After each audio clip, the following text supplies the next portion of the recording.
If you've left a toxic relationship, then you've probably heard a lot about the need to have self-worth and self-acceptance. The thing is that oftentimes people confuse that need for self-acceptance with being a reason to not do the work of growth and healing. So self-worth doesn't equal complacency.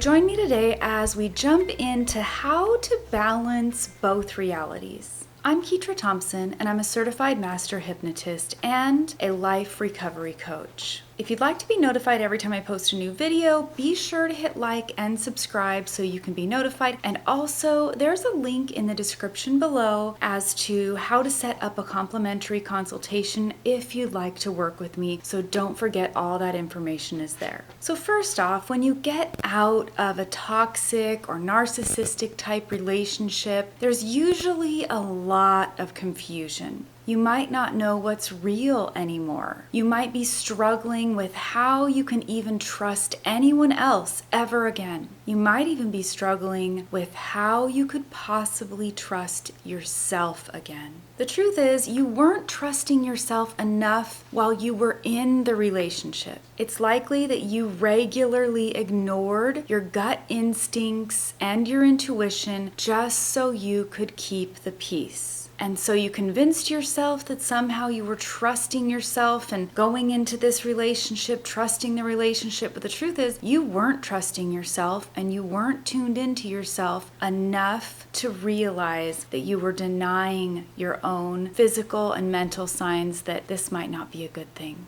And not trusting yourself caused you to really experience self-betrayal. So now you find yourself trying to figure out how to trust yourself again, how to love yourself, how to accept yourself, and really get real with yourself all at the same time. And it feels confusing and probably sort of chaotic. Getting out of a toxic relationship is no small task. So first of all, if you have gotten out, I want to say, good job. You made it to this point. You chose yourself enough to remove yourself from that situation in whatever shape or form that breakup took. At some point, you chose to make yourself a priority, even though it hurt like hell to break that connection. You did it because some part of you knows that you are worth more than that. So there's likely already been some self-reflection that's been going on, and self-reflection is a really important part of the healing process, and it's an important part of reconnecting to your self-worth.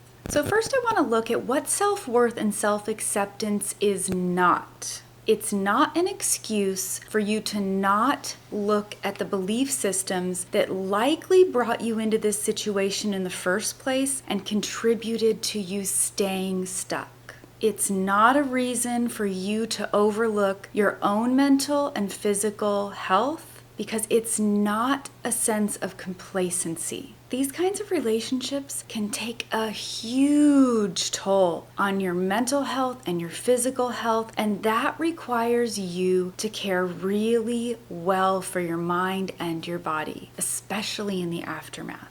And self-acceptance is not arrogance or entitlement in any way. And I'm guessing if you're watching this, you probably already know that. So let's talk about what self-worth and self-acceptance actually is. This can be tricky to define because there's two things going on. You need to be really patient toward yourself, and you actually need to take action. And those can kind of feel like they're in conflict with one another sometimes. You need to be self-reflective enough so that you can realize that there are some patterns and probably core belief systems that led you to this situation in the first place that really do need some time and healing to change that dynamic so it doesn't repeat itself. And of course, to do that, you need to get the right help.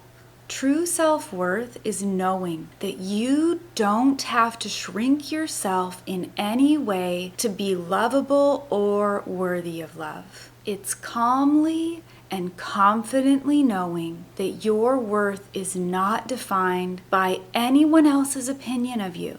Deep self-worth is a way of being. It's a way for you to not attach your value to anyone else's opinions or their actions toward you. I want to mention a few common things that you really need to get real with yourself about after leaving a toxic relationship.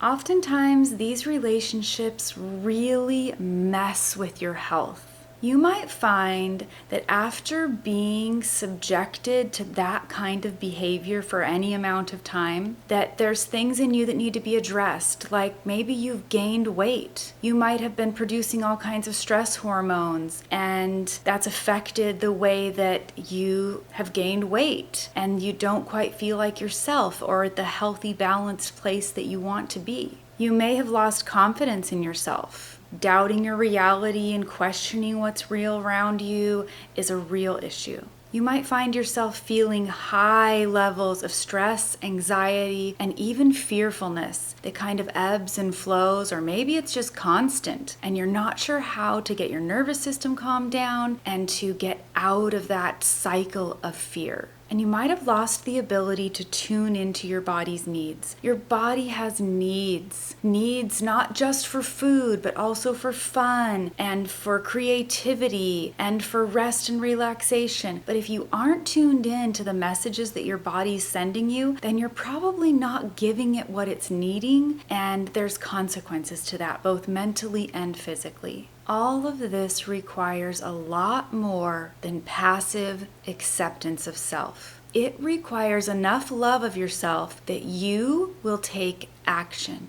The subconscious mind drives over 95% of everything we think and feel and do. That is a lot. So it makes sense that the most impactful place that you would start this healing process is with your subconscious mind. And that's exactly where I start with my clients. Through a customized hypnotherapy program, you can finally address the root cause of the issue that created a core belief that led you to choose this partner in the first place and contributed to you staying stuck in this situation. It's not that you did anything wrong, but there's probably a core belief within you that limited your ability to see the red flags and to act out of a sense of self-worth right from the beginning. The next thing you can do in this hypnotherapy process is you can finally unwind all of the chaos in your mind, all of the confusion that's been caused by this relationship, and get to a place of clarity. This all allows you to finally get to a place where you can rediscover your truest self, your most authentic self. And then you can live out of a deep sense of self-worth, which is a way of being, not just some affirmation that you say to yourself. So remember, when you change yourself, you change your world. The experience that you have with every person that comes into your life changes when you change yourself. So if you are ready to take action and finally make rapid, permanent changes in your life, check out that link in the description to set up your totally free consultation call so you can get some clarity, so you can decide if this is the best fit for you and finally take action in your life. So until next time, curate a life by your own design.